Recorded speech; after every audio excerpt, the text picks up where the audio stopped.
Assalamualaikum warahmatullahi wabarakatuh.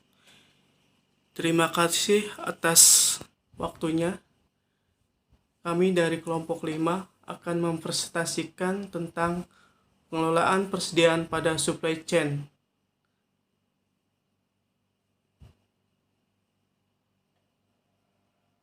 Adapun nama-nama kelompok 5 adalah saya sendiri, Eman Suryana, Muhammad Bahri, Fikri, Aditya Wardono, Sohib Amrullah, Raiman, dan Muhammad Reza. Di materi bab 6 ini ada 9 poin. Yang pertama, mengapa persediaan muncul. Yang kedua, alat ukur persediaan. Yang ketiga, klasifikasi persediaan. 4. Model persediaan untuk produk dengan permintaan relatif stabil. Dan yang kelima, model persediaan untuk produk dengan permintaan musiman. Dan yang keenam, mengurangi kesalahan persediaan dengan mendeteksi respon awal. Dan yang ketujuh, pendekatan kapasitas relatif. 8. Vendor Managed Inventory atau VMI. Yang terakhir adalah beberapa hambatan dalam manajemen persediaan. Persediaan dalam supply chain memiliki implikasi yang besar terhadap kinerja finansial perusahaan. Banyak perusahaan yang memiliki persediaan melebihi 25% dari keseluruhan nilai aset perusahaan. Mengelola aliran material dengan tepat adalah salah satu tujuan utama dari supply chain. Aliran yang tepat tidak terlalu lambat dan tidak terlalu dini. Jumlah sesuai dengan kebutuhan. Mengapa persediaan muncul? Persediaan bisa muncul karena memang direncanakan atau merupakan akibat dari ketidaktahuan terhadap suatu informasi. Jadi ada perusahaan yang memiliki persediaan karena sengaja membuat produk lebih awal atau lebih banyak dari waktu dan jumlah yang akan dikirim atau dijual pada suatu waktu tertentu. Ada juga karena merupakan akibat dari permintaan yang terlalu sedikit dibandingkan dengan perkiraan awal.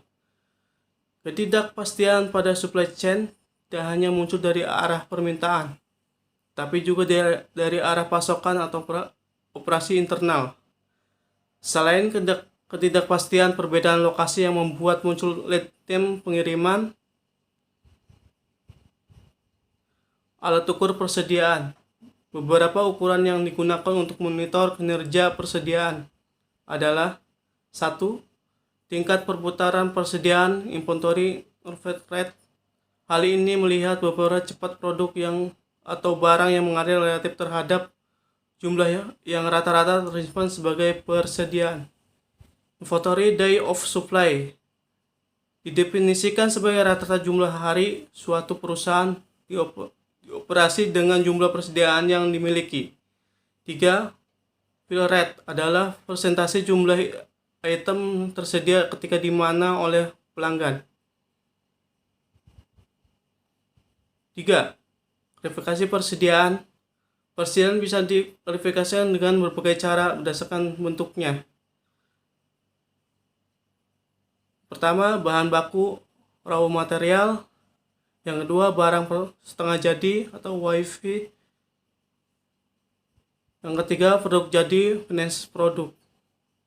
Oke, akan dilanjut dengan Mas Wardono. Oke, melanjutkan materi dari Mas Eman tadi. Yang kemudian adalah klasifikasi persediaan. Yang kedua adalah berdasarkan fungsinya. Pipeline atau transit inventory. Persediaan ini muncul karena lead time pengiriman dari suatu tempat ke tempat lain. Jadi seperti pipa atau transit inventory, menunggu stok berikutnya karena dari tempat lain ke tempat lain. Terus kemudian adalah cycle stock. Cycle stock itu adalah persediaan akibat motif memenuhi skala ekonomi. Pada saat pengiriman banyak sampai akhirnya habis atau hampir habis, kemudian dimulailah siklus yang baru. Terus yang ketiga adalah persediaan pengamanan atau kita kenal dengan safety stock. Persediaan yang difungsikan sebagai perlindungan terhadap ketidakpastian permintaan maupun pasokan. Yang keempat adalah antisipasi stok atau anticipation stock. Persediaan yang dibutuhkan untuk mengantisipasi kenaikan permintaan akibat sifat musiman dari permintaan terhadap suatu produk. Kemudian yang ketiga adalah berdasarkan sifat ketergantungan kebutuhan antara satu item dengan item lainnya. Yang pertama adalah dependent demand item, item-item yang berkebutuhan antara satu item dengan item lainnya. Kemudian adalah independent demand item, item yang tidak tergantung dengan item lainnya. Kemudian ada empat. Kemudian yang keempat adalah model persediaan untuk produk dengan permintaan yang relatif stabil. Yang pertama adalah model ekonomi order quantity atau EOQ. Semakin kecil ukuran pesanan, berarti semakin cepat persediaan habis. Sehingga semakin sering pesanan harus dilakukan. Model ini mempertimbangkan dua, yaitu ongkos persediaan, yaitu ongkos pesan dan ongkos simpan. Kemudian yang kedua adalah koordinasi dengan supplier. Setiap kali pembeli memesan, pemasok akan mengeluarkan sejumlah biaya tetap untuk administrasi pemenuhan pesanan.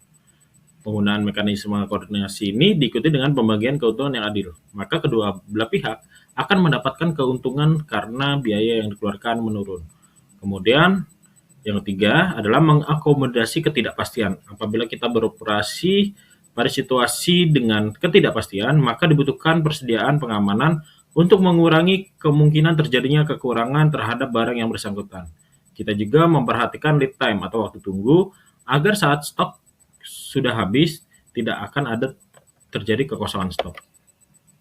Kemudian adalah menentukan safety stock, berfungsi untuk melindungi kesalahan dalam memprediksi permintaan selama waktu tunggu. Besarnya nilai safety stock tergantung dari nilai ketidakpastian pasokan maupun permintaan. Ketidakpastian pasokan dapat diwakilkan dengan deviasi lead time dari supplier, yaitu waktu dari barang dipesan sampai barang diterima. Kemudian adalah yang kelima adalah distribusi kesalahan ramalan. Pada berbagai software manajemen persediaan, besarnya permintaan diramalkan dengan model-model statistik seperti exponential smoothing dan moving average dan sebagainya. Akurasi ramalan dengan metode-metode tersebut sangatlah mempengaruhi besar dan kecilnya safety stock. Semakin tinggi akurasi, maka semakin kecil nilai safety stock-nya.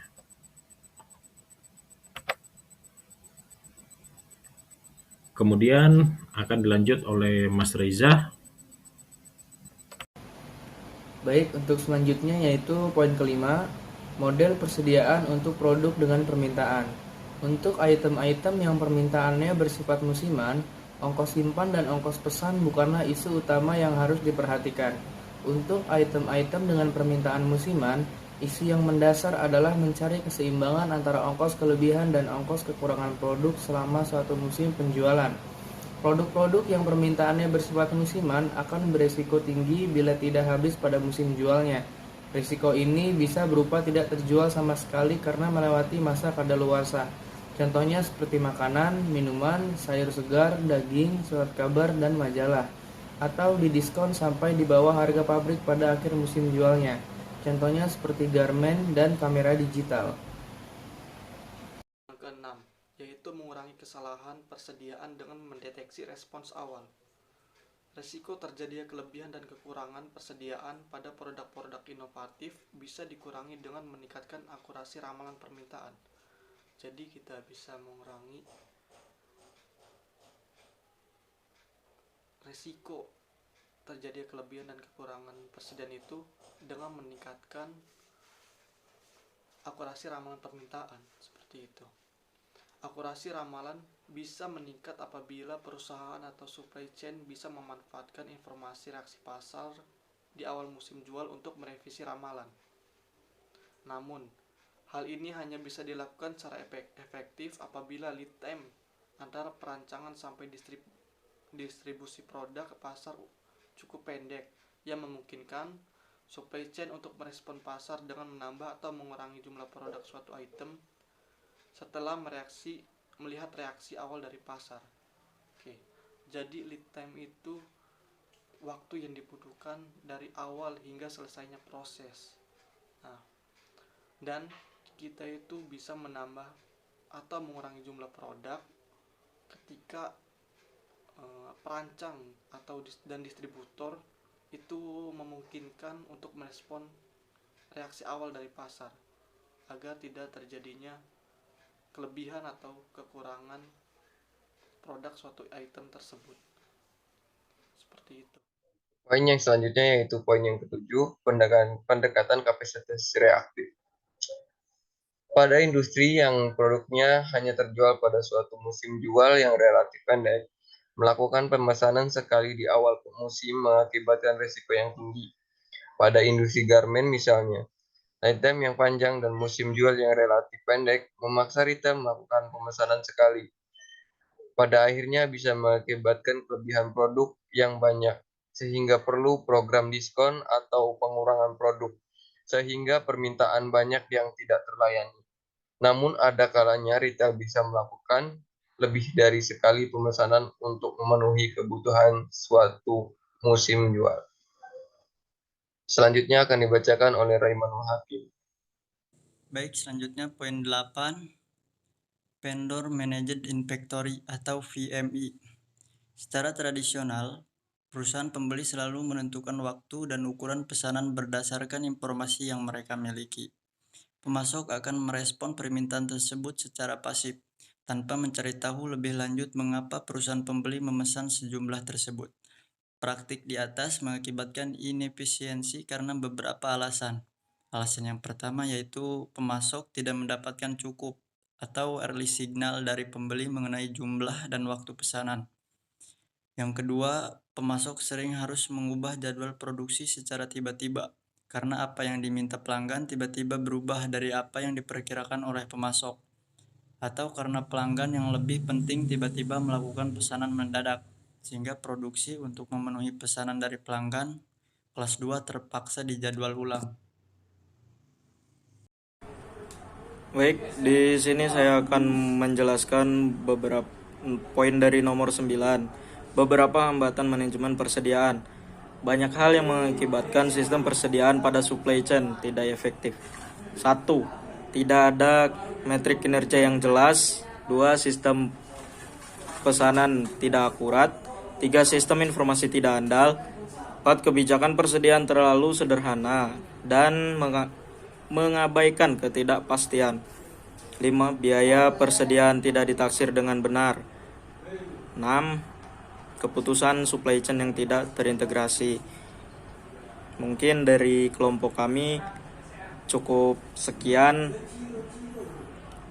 Kalau mungkin tidak jelas, kita bisa untuk berdiskusi kembali.